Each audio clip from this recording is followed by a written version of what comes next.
Los caminos de mi pueblo.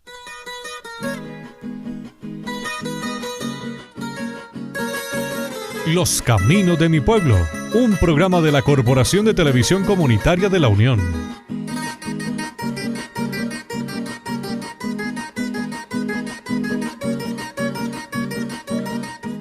Historias, personajes, sitios turísticos y lo mejor de nuestros campos unitenses. Los caminos de mi pueblo.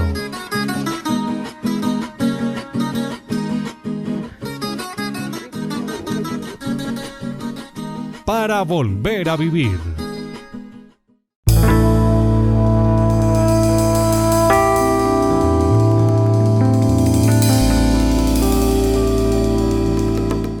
Bienvenidos a un nuevo capítulo de Los Caminos de mi Pueblo. Hoy visitaremos la vereda Las Acacias.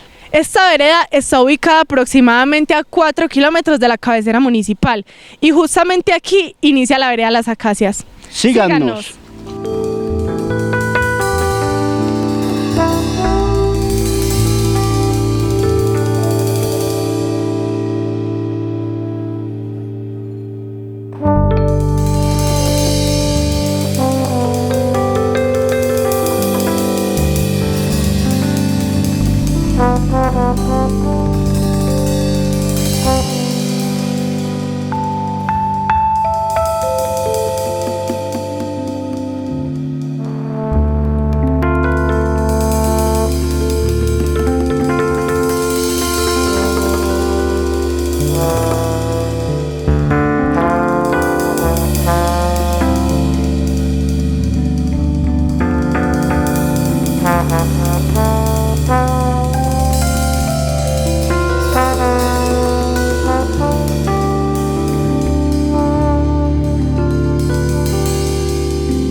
Según información consultada entre los habitantes, el nombre de la vereda se debe a que existió un sector poblado de árboles de acacia, de allí las acacias.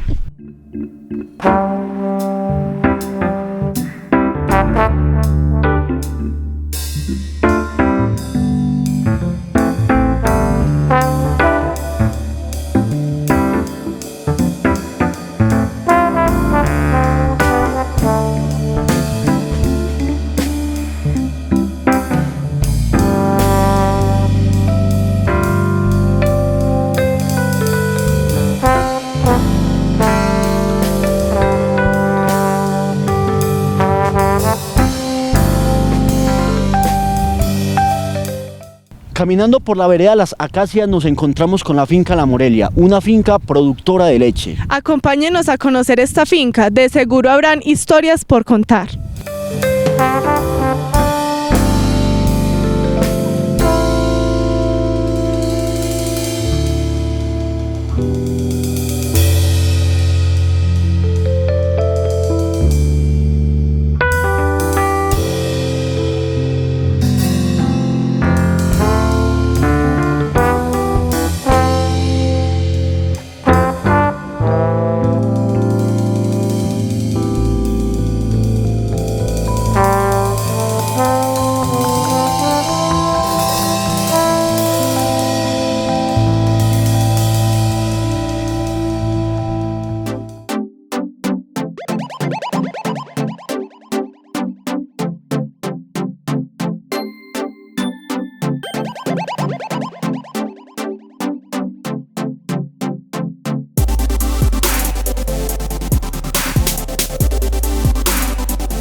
Por los caminos de mi pueblo, en la vereda Las Acacias, nos encontramos con Ricardo Patiño, propietario de la finca La Morelia.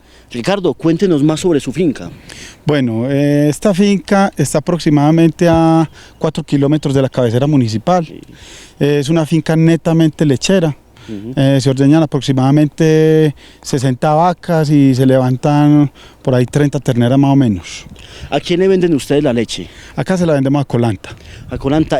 ¿Qué más tienen ustedes acá, además de lechería? No, solamente manejamos lechería, solo lechería. ¿Tienen trabajadores? ¿Cuál es la dinámica diaria de la finca? Claro, acá la lechería se dividió en 2 lotes.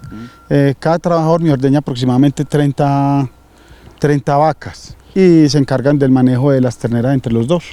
¿Cuánto tiempo se puede demorar para ordeñar esta finca, las vacas, quiero decir, durante el día?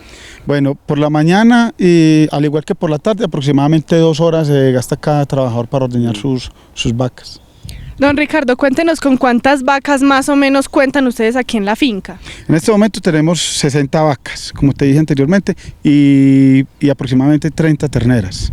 Entonces, como hay tanta cantidad de vacas, más o menos cuántos trabajadores son con los que cuentan para el ordeño de cada vaca y así. Bueno, acá manejo 2 trabajadores para el ordeño y un trabajador que me colabora con las labores varias de la finca, que es cercar, zanjear, regar los abonos, bañar los potreros.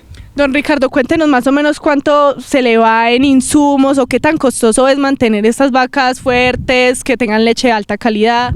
Bueno, los costos siempre son alticos acá en esta finca, porque normalmente se gastan 60 bultos de cuido, aproximadamente cada uno a casi 50.000 pesos, 20 bultos de abono, aproximadamente a 80.000 pesos. Y los medicamentos que vayan necesitando durante todo el periodo. Entonces siempre es bastantico los gastos. ¿Cuál es el procedimiento de ordeño que ustedes tienen con las vacas? Bueno, acá manejamos unos equipos de ordeño que constan de unos motores y una bomba de vacío. Entonces, por manguera de polietileno, el vacío inducido va hasta el ordeñadero. Las vacas se ordeñan ahí mismo en el potrero donde están. Entonces se ordeñan ahí y la leche se transporta en canecas con bueyes hacia el tanque de enfriamiento. Tenemos entendido que tiene diferentes horas para ordeñar. ¿Cuáles son esas horas del día? Sí, bueno, en la mañana se empieza aproximadamente a las 3 de la mañana y por la tarde a las 2 de la tarde. Se empieza el ordeño por la tarde. Entrando a la casa nos encontramos con un tanque de leche. Cuéntenos más sobre este tanque de leche. ¿Qué capacidad tiene? ¿Qué proceso se tiene para que la leche se procese ahí? Bueno, el tanque tiene una capacidad de 2.600 litros. El carro recolector recoge día por medio. ¿El vehículo viene hasta acá para llevarse la leche o ustedes la tienen que llevar a algún lugar? No. El vehículo viene hasta acá, hasta el tanque de leche. La recoge directamente. Don Ricardo, cuéntenos de cuántas hectáreas estamos hablando en torno a su finca. Bueno, acá estamos hablando aproximadamente de 22 hectáreas.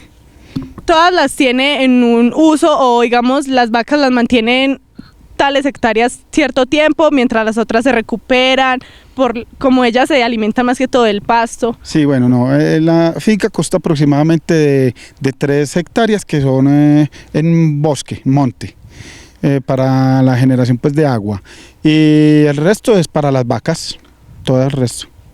Don Ricardo, entonces ya creo que conocemos mucho su finca. ¿Usted nos puede contar algo sobre la vereda? ¿Alguna experiencia que a usted le haya parecido significativa o una persona significativa de la vereda o algo así sobre las acacias? Bueno, la vereda de las acacias se resalta por su variabilidad de cultivos. En el recorrido uno ve cultivos de papa, de zanahoria, de cebolla. Hay mucha variedad de cultivos y la gente de esta vereda es una gente muy buena, muy amable. Sabemos que la leche ha sido un negocio tradicional de las veredas y sobre todo del oriente antioqueño. ¿Usted, don Ricardo, cree que la leche en este momento es un buen negocio? ¿Le recomienda usted a la gente adquirir este negocio? ¿Qué le dice usted a la comunidad? Sí, bueno, la lechería ha sido un negocio que por muchos años ha sido un negocio donde uno más o menos se sostiene, pues, y tiene sus altibajos. En este momento yo creo que es un momento bueno donde se puede trabajar con la lechería, se puede invertir en lechería. Y una pregunta muy importante, ¿ustedes a quién le venden la leche y a cuánto se la pagan? Nosotros en este momento se la vendemos a Colanta y el precio neto de la leche en este momento está aproximadamente en 1.150 pesos, 1.180 aproximadamente. ¿Y usted cree que es un precio justo para ustedes los que trabajan con la leche? Sí, a mí me parece que es un precio justo, sí. ¿Ellos aproximadamente a cuánto la pueden vender?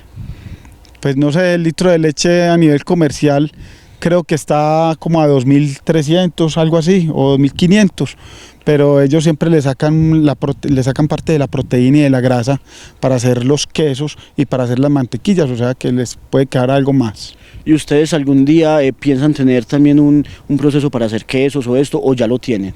Pues hombre, ahí sí se tendría que asociar uno y y crear un gremio pues como para lograr hacer esto. Sí, se puede pensar en eso, claro que sí. Don Ricardo, cuéntenos cómo hacen el mantenimiento de estos pastos para que sean de alta calidad para el ganado. Los potreros se fertilizan luego de que pasa el ganado, por ahí a los 4 o 5 días después de que pasa el ganado se fertilizan y se fumigan simultáneamente. Cuéntenos sobre estas terneras, si son producción de la misma finca o si son compradas. No, acá no compramos ganado, acá todas las terneras son producidas en la misma finca, se trabaja con inseminación artificial y todas las terneras se dejan prácticamente todas. ¿Cuántos litros de leche se producen diariamente en la finca? Bueno, acá aproximadamente se producen 1.300 litros de leche diariamente. Bueno, Ricardo, cuéntenos cuáles son las mejores temporadas de venta de leche aquí en su finca. Bueno, por lo regular es constante la venta de leche, pero en verano sí es mucho mejor porque se escasea la leche en otras regiones del país, entonces acá nos va mucho mejor con lo del precio. Para finalizar, ¿a usted le gustaría tener, digamos, otro tipo de productividad acá, digamos, como siembra de algo o aparte de la leche?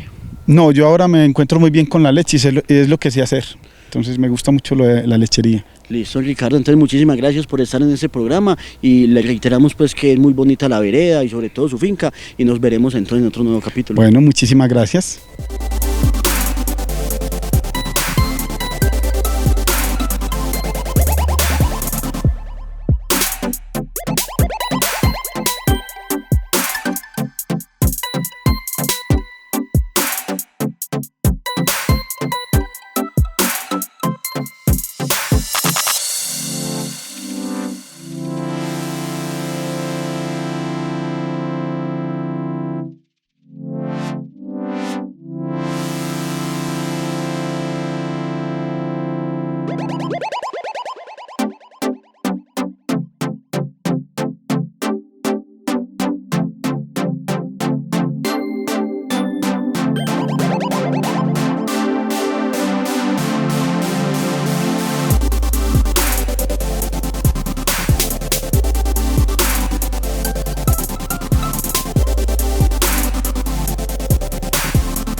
Mauricio Giraldo, aparte de ser un joven artista de la vereda de las Acacias, además trabajó en su infancia con sus padres con las labores de la finca. Mauricio, cuéntanos más sobre esas labores campesinas que usted ejerció hace algunos años. Bueno, sí, desde muy pequeño he empezado en las labores del campo, lo que fue la agricultura y la ganadería. Todas estas labores las hacía antes de irme al colegio, el tema del ordeño, de ir a fumigar la papera, de ir con mi padre a ayudarle a regar abono. También en el tiempo libre del colegio también me dediqué a la agricultura y en las vacaciones me dedicaba a la agricultura, lo que era coger tomate, coger fresa, arrancar papa y otras diferentes labores que se puede desempeñar en el tema del campo. Mauricio, ¿actualmente ejerce usted esas labores campesinas? No, ya en ese momento estoy dedicado al 100% pues a lo que son las artesanías y mis cuadros. A partir de el comienzo de este año me dediqué pues a hacer lo de mis cuadros. Bueno, Mauricio, de esas labores, ¿cuál era la que más le gustaba, le llamaba la atención? Usted enumeró que ordeñó, cogió tomates, entre otros. Bueno, todas las labores del campo en sí son muy bonitas, aunque en realidad pueden ser muy duras porque usted estar todo el día debajo del sol es algo bastante duro. Y el llegar a la casa siempre uno todo entierrado, todo pues con sus manos un poco lastimadas. Esas labores uno las ejercía con amor para generar su sustento. La labor del campo es una labor muy bonita, pero es una labor muy dura y admiro mucho a aquellas personas en las cuales se dedican a esta labor. Mi padre es uno de ellos que desde las 3:30 de la mañana está en pie para dedicarse a su labor, lo que es la labor del ordeño. Mauricio, usted nos decía ahorita que antes de irse al colegio, usted cumplía ya las funciones del campo, obviamente. ¿A qué hora sucedía eso? ¿Se levantaba usted también como su padre a las 3:30 de la mañana? No, yo pues en cuanto a eso estaba muy pequeño y me levantaba por ahí tipo 5:30 de la mañana a ayudarle a ir a ordeñar 1 o 2 vaquitas, ya abrirle el corral al ganado y las diferentes labores. Ya de ahí, después del ordeño, nos dedicábamos a cultivar la papa. ¿Cuántos años lleva usted en la vereda de las Acacias? En la vereda de las Acacias llevo aproximadamente 9 años. ¿Anteriormente dónde vivían? No, toda la vida hemos vivido aquí en La Unión, de diferentes, en diferentes veredas, por decirlo así. En las diferentes veredas siempre hacían o ejercían las mismas labores campesinas. Sí, mi padre se ha ejercido toda la vida esa labor, lo que es la labor del ordeño. Si usted tuviera, digamos hoy, que hacer una labor de estas del campo, ¿a cuál se dedicaría? ¿A qué labor del campo me dedicaría? A cualquiera, con tal fuera la que me diera el sustento y mi sustento diario. Bueno, Mauricio, entonces, ¿su familia se dedica netamente a la lechería o a qué más cosas? Pues mi familia, sí, mi padre a lo que es la ganadería y mi madre ama de casa. ¿Tú tienes hermanos, hermanas?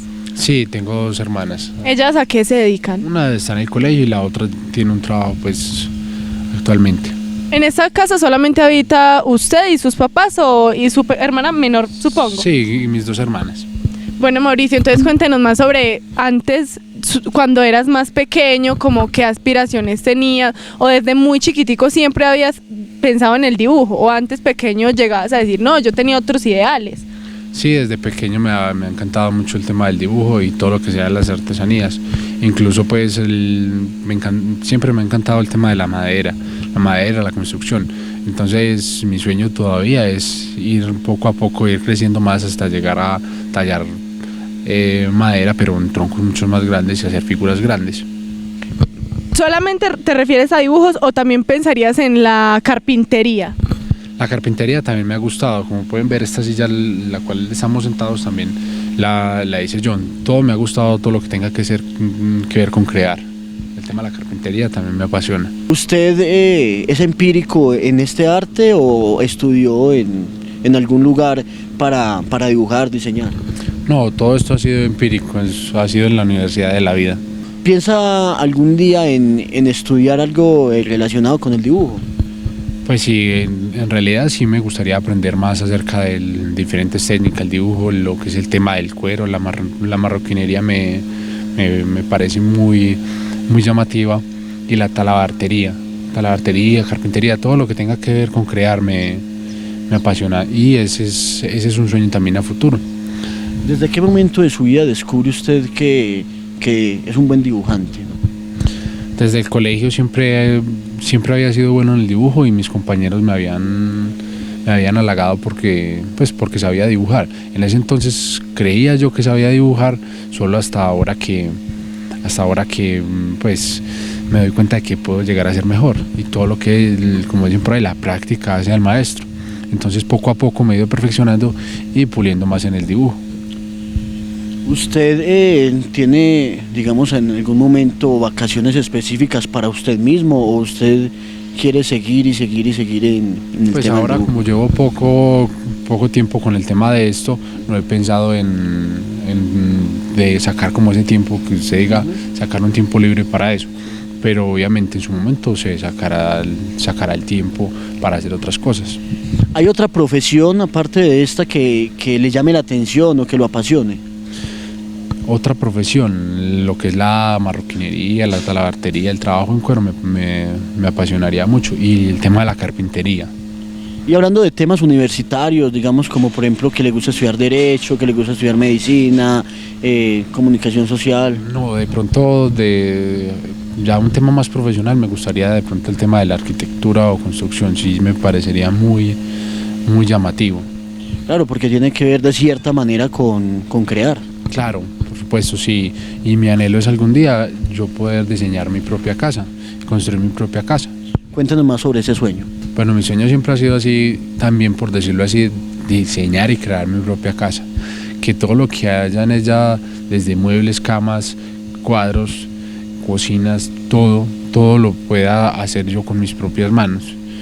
Que se note y que se hagan las cosas a mi gusto, que yo las haga tal y como yo algún día las anhelé, en compañía de mi futura esposa y mis futuros hijos. ¿Quieres seguir viviendo en el campo? Sí, a mí el tema del campo me encanta.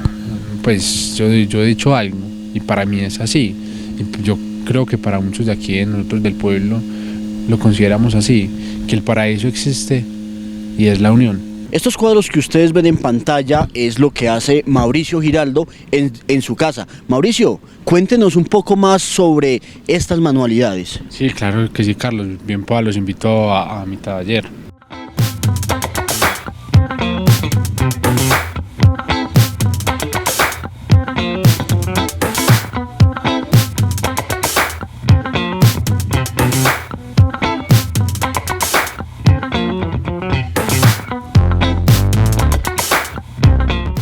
Nos encontramos con Mauricio Giraldo, un artista y habitante de la vereda Las Acacias.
Después de conocer más sobre la vida de Mauricio, nos encontramos aquí en su taller, donde él nos va a contar más sobre los trabajos que hace, en qué materiales lo hace, y él nos va a dar una pequeña introducción sobre cómo fueron sus inicios sobre este arte.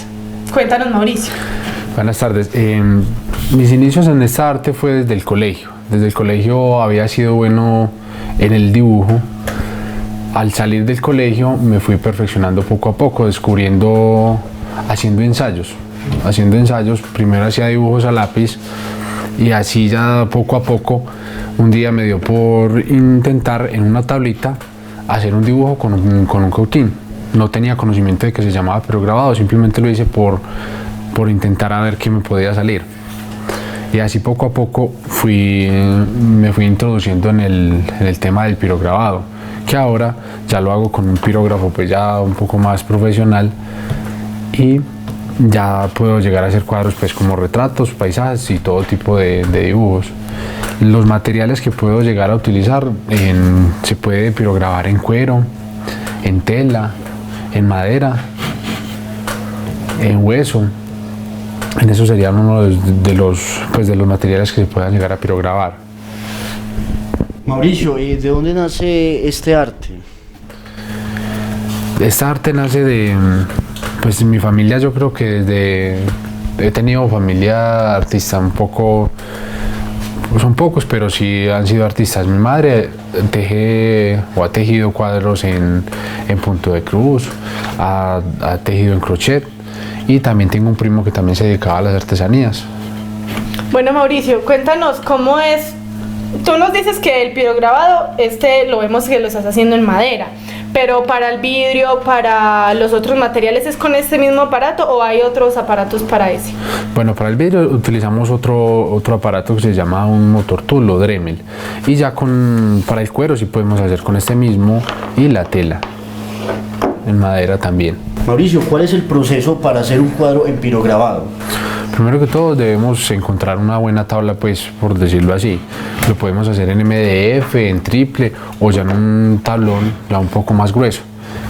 El proceso para hacer esto, primero debemos preparar la tabla, es decir, lijarla, pasar varias lijas desde un calibre más grueso a un calibre más delgado hasta alcanzar pues el tono de la tabla un poco más suave, y así poder empezar a trabajar con nuestro pirograbador. De ahí ya hacemos el dibujo y ya lo pasamos con el pirógrafo. Mauricio, además de vos trabajar con pirograbado, en madera y otros elementos, usted también dibuja, o sea, usted dibuja a lápiz. Cuéntenos más sobre eso. Sí, como le decía a Carlos, en un comienzo me introduje fue con el dibujo a lápiz, haciendo pequeños boceticos pues en el colegio, o dibujitos así para regalar, no cosas muy complejas. Ya poco a poco va creciendo la motivación de crear cosas más bonitas. En lápiz también podía llegar a hacer retratos y cualquier boceto que uno deseara, y para eso obviamente necesita también tener ese conocimiento del dibujo para lograr un buen cuadro. Mauricio, ¿cuál es el dibujo más complejo que usted desde su experiencia ha realizado? Pues lo más complejo en un comienzo fue hacer un retrato. Hacer un retrato siempre fue un poco más complicado, porque para hacer un retrato debes de tener en cuenta muchos detalles, que los ojitos, que las arruguitas, que los tonos de luz, dónde van, y ese sí requiere mucho más tiempo. En el pirograbado, igualmente como lo mencionabas anteriormente, ¿cuál ha sido ese cuadro más complejo que has hecho? Sí, el más complejo ha sido ese, el retrato de la abuelita de la novia. Ese fue el más complejo, pero fueron cuadros hechos con mucho amor, y como todos, para todos se necesita amor, y las cosas hechas con amor se ven reflejadas. Nos contabas que tenías un cuadro de la Virgen de Guadalupe, que incluso estás haciendo uno muy grande. Cuéntanos más sobre ese. ¿Puede ser más complejo o sigue siendo aún más complejo el retrato? Sigue siendo aún más complejo el retrato, porque nos conlleva mucho más tiempo para llevar cada detalle de ello. Aunque la Virgen de Guadalupe también nos requiere tiempo, porque esta también requiere pirograbador y también tallado en madera. ¿Cuánto tiempo se puede demorar haciendo un cuadro como el que estamos mirando en este momento? El que lo estamos haciendo en este momento, nos podemos demorar media horita, porque es un cuadro complejo, es simplemente un paisaje. Ya un retrato sí nos puede tomar de 8 o 9 horas, y ahí dependiendo de la complejidad del dibujo. Como te mencionaba anteriormente, la Virgen de Guadalupe, ¿cuánto se puede demorar haciendo eso?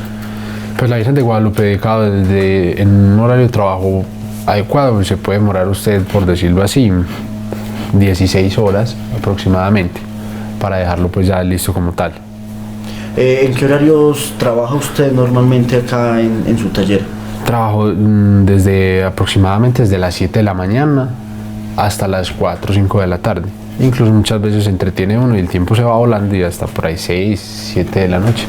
Usted nos contaba ahorita que en diciembre del año 2019 tomó una decisión para usted muy acertada, y fue salirse del trabajo, digamos del trabajo formal entre comillas, para dedicarse al pirograbado y otros. Sí, claro. En diciembre tomé la iniciativa de hacerlo. Lo había pensado durante mucho tiempo, muchísimo tiempo, y era algo que yo había querido, sí, desde hace mucho tiempo. Desde hace 2 años hago cuadros en pirograbado. Y siempre había hablado con mi compañera de trabajo que era lo que yo quería, siempre. Pero el riesgo siempre era como grande, por decirlo así. Yo lo veía muy grande, porque implicaba muchas cosas, y más en tomar la decisión de usted salir de la zona de confort, a intentar cómo me podría ir. Y bueno, desde mitad del año pasado lo había pensado, pero no había tomado la iniciativa. En diciembre fue cuando ya tomé la decisión de arriesgarme, ya debido a que ya habían un poco más de encargos, y yo dije no tenía el tiempo suficiente para poderlos entregar. Entonces decidí renunciar, y ahí vamos con esto. ¿Quién lo impulsó usted a tomar esa decisión? ¿Quién me impulsó? Yo digo que el mismo corazón le va diciendo a usted qué es lo que usted quiere. Usted va sintiendo en su interior qué es lo que usted desea. Frase muy certera: sigue los murmullos de tu corazón. Y de ahí fue todo. Obviamente para uno tomar la decisión es un poco difícil, y uno siempre está indagando: ¿usted qué me aconseja? ¿Sí lo puedo hacer? ¿No lo puedo hacer? Y principalmente en la familia, pues si el apoyo de ellos es primordial, porque si usted de pasar de aportar para la comida, y usted decir, de pronto llega el mes y usted no tiene con qué aportar, ¿qué le va a decir el papá? Y el papá siempre es el apoyo principal, la mamá, o toda la familia siempre es muy principal, porque si usted no tiene con qué aportar, entonces, y si no tiene el apoyo de la familia, está jodido. Entonces principalmente sí fue por parte de mis padres y ya mi compañera de trabajo. ¿Cómo se ha sentido en estos meses, o en este mes que lleva dedicado a lo que le gusta? Yo creo que exageradamente bien. Yo creo que uno, en lo que usted lo hace feliz, usted no siente el tiempo y no lo va a tomar como trabajo. Yo no lo tomo como trabajo. Es una forma de expresar lo que usted siente y hacer lo que a usted le nace. Entonces no lo tomo como trabajo. Me he sentido, mejor dicho, exageradamente bien. Bueno, Mauricio, cuéntanos si tú haces más que todo estos cuadros por inspiración o solamente haces los encargados. ¿Cómo es el proceso de esto? Bueno, más que todos los cuadros que yo hago han sido simplemente por encargo. Todo es lo que me manden a hacer. Muestro mis trabajos, la gente se antoja y bueno, yo quiero tener el recuerdo de la persona que ya no está con ellos, y me dicen, Mauricio, ¿me puede hacer un retrato? O quiere regalarle un detalle a su novia y me dice, Mauricio, puede hacerme este dibujo. Todo ha sido por encargo. Mauricio, entonces, ¿cómo es la exportación, por decirlo? Si solamente las personas vienen aquí, o usted tiene a alguien que los distribuya y diga que los ofrezca, por ejemplo, o solamente lo contactan a usted directamente y usted mismo también los encarga, o los lleva, o vienen aquí por ellos. El manejo de los cuadros siempre ha sido por el encargo. Me contactan por medio de WhatsApp, o personas que son conocidas van viendo mis trabajos y se antojan de ellos. Entonces no necesitan ni siquiera venir aquí a mi casa, simplemente me escriben por WhatsApp o Facebook, y de esa manera nos contactamos, y yo ya voy y les entrego el cuadro a domicilio. Bueno, Mauricio, cuéntanos si los cuadros solamente han sido de personas netamente unitenses y de aquí, o han habido turistas y personas del exterior que digan, yo quiero un trabajo de los tuyos. Bueno, sí, han sido de aquí, en gran parte han sido de aquí en la Unión, que han sido conocidos. También ya gente de Medellín, de San Pedro y de otros municipios también van conociendo por medio de las personas por las cuales ya le he hecho unos encargos, me hacen los pedidos. Mauricio nos va a hablar sobre el pirógrafo y nos va a explicar más que todo su funcionamiento. Bueno, el pirograbador consiste esta es una bobina, internamente trae una bobina, la cual nos genera una corriente. Tiene un switch de encendido, el cual ya nos da para el inicio. Y tiene una perilla, la cual nos va graduando la temperatura hasta nuestra punta ponerse de color rojo, que es su máxima temperatura. De aquí graduamos según los tonos que queramos en la madera. También le podemos intercambiar las puntas según el tipo de trabajo que vayamos a hacer, ya sea una punta más delgada, otras para dar sombras, como son estas dos, y ya otras para delinear. Ese es el trabajo del pirograbador y en eso consiste. Bueno, Mauricio, ¿nos puedes explicar cómo es el tema de los tonos y las tonalidades que debes manejar ahí? Claro que sí, entonces encendemos el pirograbador y poco a poco vamos regulando nuestra temperatura. Si la ponemos del todo, nos va a calentar mucho más y nos va a dar una sombra mucho más oscura. Si reducimos nuestra temperatura, nos va a dar otro tono mucho más suave, hasta no calentar tanto, para tonos mucho más pequeñitos, pues son más pequeños y no tan oscuros. Y ya si subimos nuevamente la temperatura, nos va volviendo a calentar más y nos da un tono más oscuro.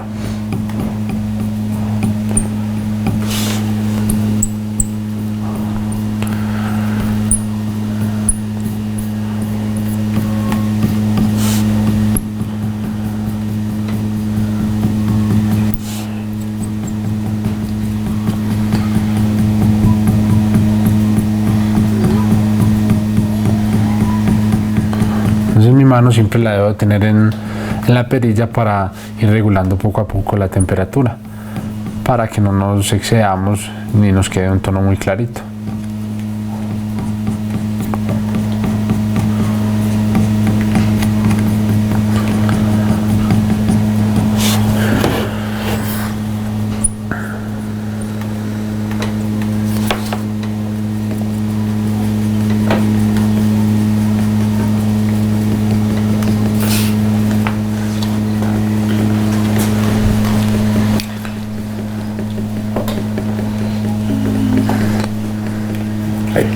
¿Hay alguien más que practique este arte aquí en cercanías tuyas o eres la única persona en este territorio?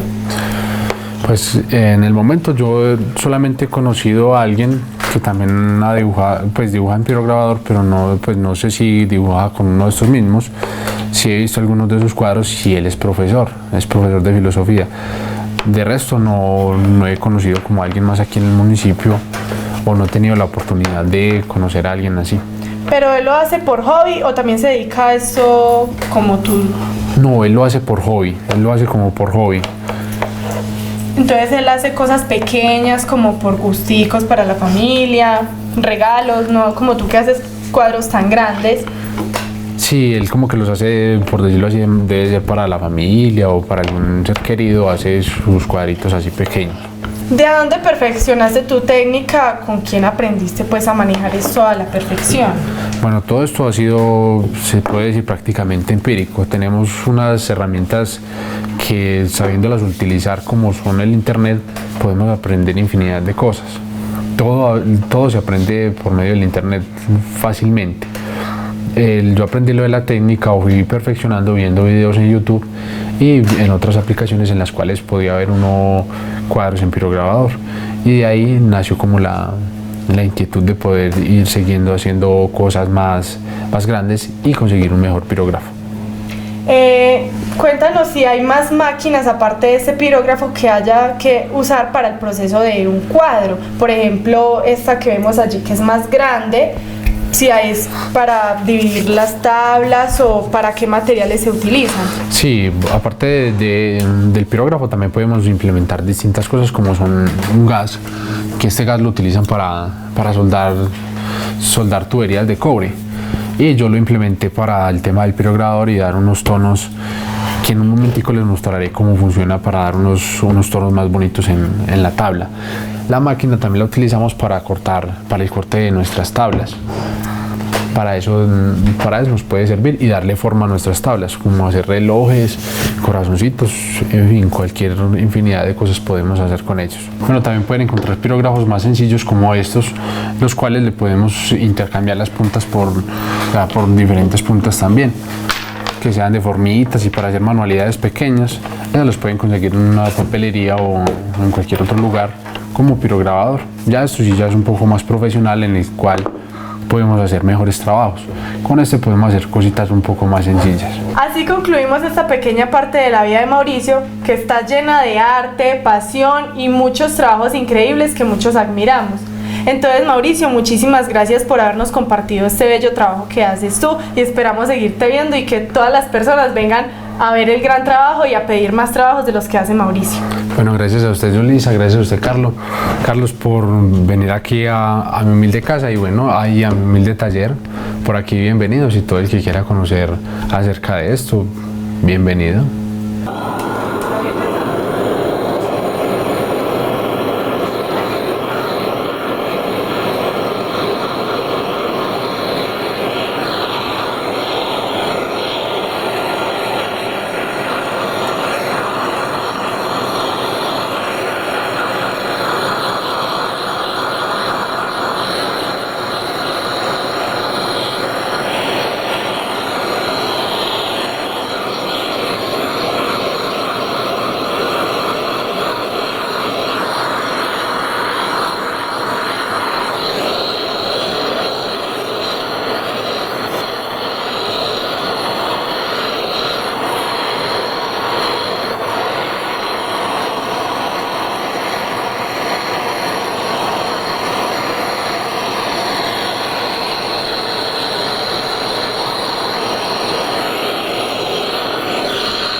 sigan viendo los caminos de mi pueblo. En las veredas del municipio de La Unión actualmente se siembra papa, uchúa, fresa y entre otros, pero hoy nos encontramos con la cebolla. Nos encontramos precisamente en la casa de Natalia Betancourt y ella hoy nos va a contar de qué se trata esta siembra. Buenas tardes, es un placer que estén pues por acá en el municipio, acá en la vereda. Ya llevamos 9 meses acá cultivando la cebolla. Es un proceso que mochamos pues raíz, la uña, mochamos hoja a 4 dedos y ya se siembra como tal, que quede bien apretada la raíz, porque si coge aire ya se pudre pues y no produce la mata. Y ya a los 8-15 días se hacen huecos para echarle gallinaza. Ya el proceso ya de llevar un mes se le echa abono y así los baños para así mantener como las plagas controladas, lo que es el tris, el mildeo y así otras cosas que le dan a la cebolla. ¿En cuánto tiempo está la cosecha? Máximo por ahí 4 meses, de 3 a 4 meses hemos sacado cebolla. ¿Qué hacen ustedes con la cebolla? ¿Se la llevan para Medellín o la venden en el municipio? No, así como el patrón viene pues por ella acá y ya se la despachan directamente para Medellín. Ahorita nos contaban que la cebolla tenía un proceso de maquillaje. ¿Cómo es ese proceso? Cuando, por ejemplo, arrancamos pues la cebolla ya que está lista para despachar para Medellín, se le quita como todas las hojitas secas de los lados y ya. Ese es el maquillado pues que hacemos acá. ¿Qué más datos curiosos puede tener la cebolla? ¿Qué le puede decir hoy usted a los televidentes sobre esta bonita siembra? No, pues, ¿qué les dieron? No, nosotros ya llevamos 9 meses sembrando la cebolla y nos ha ido pues muy bien. Ya tener como otras oportunidades pues que no hemos tenido en otras fincas, de tener como algo en compañía con el patrón. Bueno, Natalia, nosotros vimos que aquí hay más siembras aparte de la cebolla, como criolla, así que cuéntanos qué más hay aquí. Tenemos cilantro, hay varios pues árboles frutales, tenemos aguacate, naranja, mandarinas, brevas, duraznos, limones, toronjas, peras, hay guayabas, no, hay muchas cosas.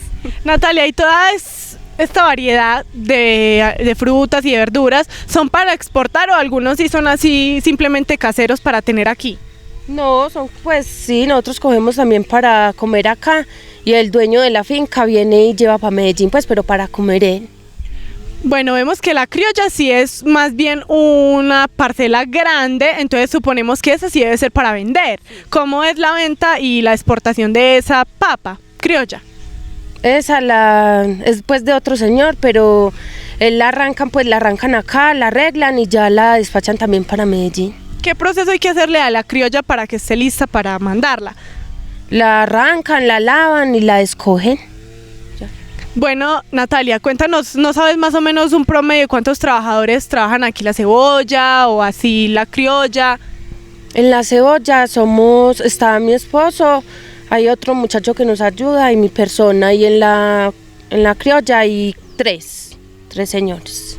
Natalia, diariamente, ¿cuánto tiempo se gastan, digamos, en recoger cuando es tiempo de cosecha para recoger, digamos, 1 hectárea o lo que hacen en un día más o menos? ¿Cuánto es y cuánto se tardan? Por ejemplo, cuando estamos despachando cebolla, empezamos de 6:30 a 3:30 y despachamos por ahí máximo, hemos despachado 50 arrobas de 18 kilos cada una. La cebolla se siembra por lotes. ¿Por qué se da esto? Para poder ir sacando, para que no se eche, entonces se va sembrando así escaliadita para poder ir despachando y dejando también para poder sacar semilla para volver a cubrir el lote que despachamos.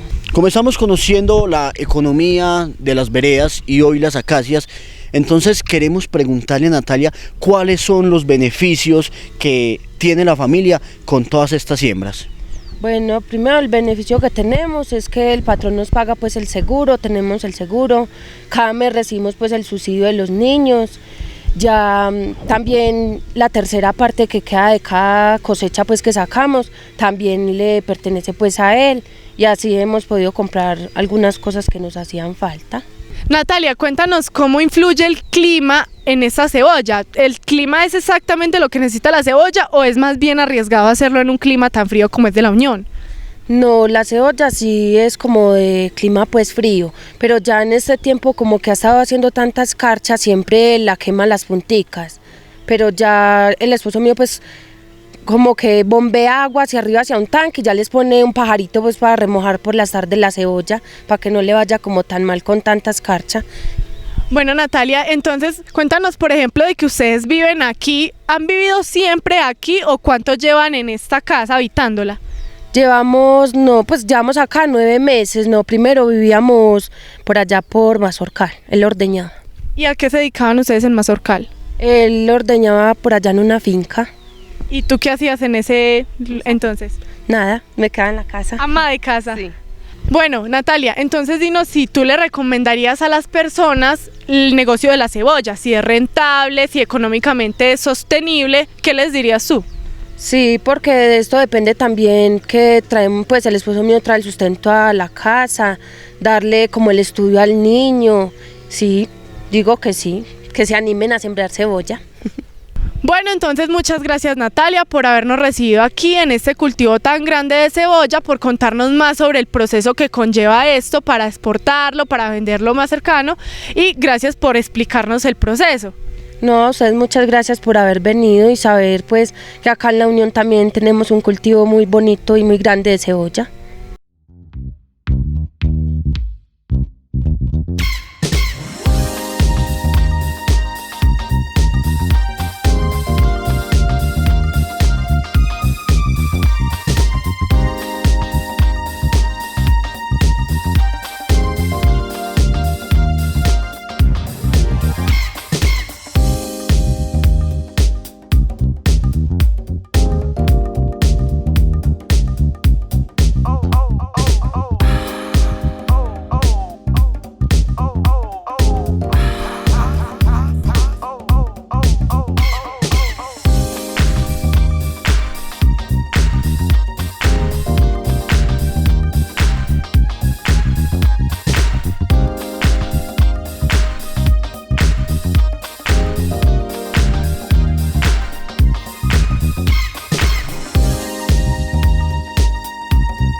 Así llegamos al final de esta increíble aventura. Esperamos hayan disfrutado de conocer las acacias. Y los esperamos en el próximo capítulo de Los Caminos de mi Pueblo.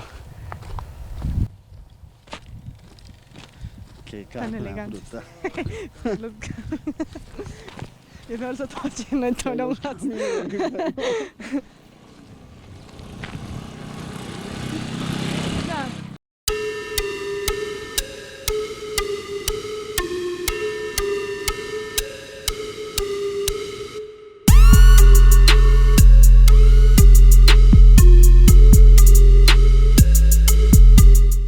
Los Caminos de mi Pueblo.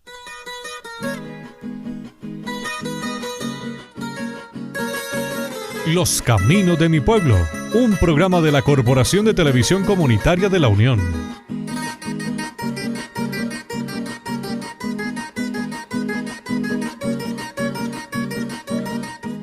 Historias, personajes, sitios turísticos y lo mejor de nuestros campos unitenses. Los Caminos de mi Pueblo.